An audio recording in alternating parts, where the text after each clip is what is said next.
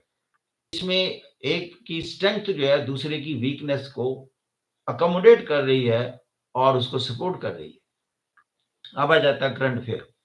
Current affair جو ہیں یہ کچھ لوگوں کے ذہن میں ہوتا ہے جی اس کو نا سال کے اینڈ میں تیار کریں کہ جی وہ کرنٹ ہوتے ہیں نا، زیادہ ہی کرنٹ ہوتے ہیں۔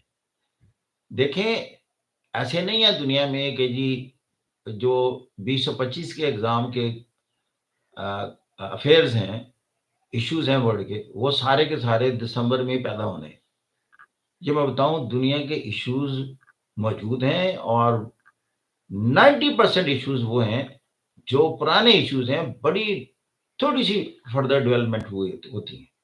میں آپ کو مثال بتا دیتا ہوں۔ مثال کے طور پر یہ جو یوکرین کا ایشو ہے، اب دیکھیں یہ 2014 سے چلا ہوا ہے، آپ کہیں جی اس کو اینڈ پر ہی پڑھنا ہے، اس طرح سارے ایشو، تو آپ اس کا جو ہے نو ہاؤ رکھیں۔ اسی طرح پیلسٹینین کرائسس ہے، تو آپ دیکھیں یہ پیلسٹینین کرائسس 1948 سے چل رہا ہے جب سے اسرائیل وجود میں آیا، تو لہذا یہ ابھی پڑھ لینا کوئی گناہ کی بات نہیں ہے۔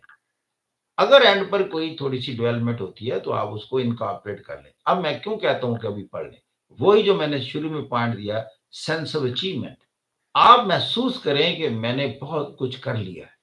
پھر آتا ہے پاکستان افیئرس۔ پاکستان افیئر میں دو ایریاز ہوتے ہیں، pre partition and post partition.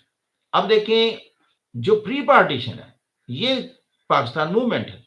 Pakistan movement میں ایک سوال ضرور آتا ہے، لیکن ایک بات کا جنرل سوال بھی آ جاتا ہے کہ آئیڈیالوجی آف پاکستان جو ہے یہ کیا چیز ہے، اور یہ سب کانٹیننٹ میں کیسے پیدا ہوئی، یا سب کانٹیننٹ میں ڈویژن کیوں ہوئی؟ Where as the Muslim lived there for 1000 years, they couldn't fuse with the Hindu community of the subcontinent. Why so? اب یہ ساری Pakistan movement at a glance آپ نے اس میں مینشن کرنی ہے۔ اب اس میں ویسے بتا دیتا ہوں پاکستان موومنٹ کے امپورٹنٹ ایریاز کتنے ہیں اور کیا ہیں۔ پہلی بات، بنیادی طور پر جو فیکچول پوزیشنز ہیں جو ریسنٹ پاسٹ کی ہسٹری میں جو ریسنٹ پاسٹ میں آتی ہیں، پہلی ہے Urdu Hindi controversy, you should know that, یہ سید کے دور کی بات ہے، تو سید کی contribution that must be in your knowledge. پھر جو اسلامک اوریجن کا ہمارے ریفارمرز ہیں اور انسٹیٹیوشنز ہیں جس میں شاہ ولی اللہ، ندوہ اور دیوبند، انہوں نے مسلمانوں کو اسلام کے فالٹ لائن پر قائم رکھا، مینٹلی اس کو اسلامک اسکول آف تھاٹ سے جوڑے رکھا، یہ ان کی بہت بڑی کنٹریبیوشن ہے۔ پھر آ جاتا ہے پارٹیشن آف بنگال، اور اس کے بعد ہی مسلم لیگ بنتی، تو یہ ویری امپورٹنٹ۔ اور پھر آپ دیکھتے ہیں خلافت موومنٹ۔ اب یہ چیز، اس خلافت موومنٹ نے کیا سب کانٹیننٹ میں مسلمانوں میں صلاحیت پیدا کی اور کیوں ہوئی، ان کی جو دین کے ساتھ، اسلام کے ساتھ اور یونیورسل جو ایلیمنٹ ہے مسلمانوں میں، دنیا کے کہیں بھی مسلمانوں کے ساتھ کچھ ہوتا ہے تو اس کے ریپرکشن سب کانٹیننٹ پر ہوئے ہیں، تو یہ وہ ریپرکشن کی مینیفیسٹیشن ہے۔ تو اس کے بعد پھر آپ دیکھتے ہیں کہ سیپریٹ الیکٹوریٹ کی بات ہوئی، جو پارٹیشن آف بنگال کے بعد، اور جو ایک ایجیٹیشن ہوتا ہے against the partition of Bengal, اس نے مسلمانوں میں پہلی دفعہ احساس پیدا کیا کہ Hindu they believe is different community, تو we should be different politically as well, کیونکہ انہوں نے ہمارے خلاف ایجیٹیٹ کیا، تو پھر انہوں نے مسلم لیگ بنائی اور سیپریٹ الیکٹوریٹ کی بات کی۔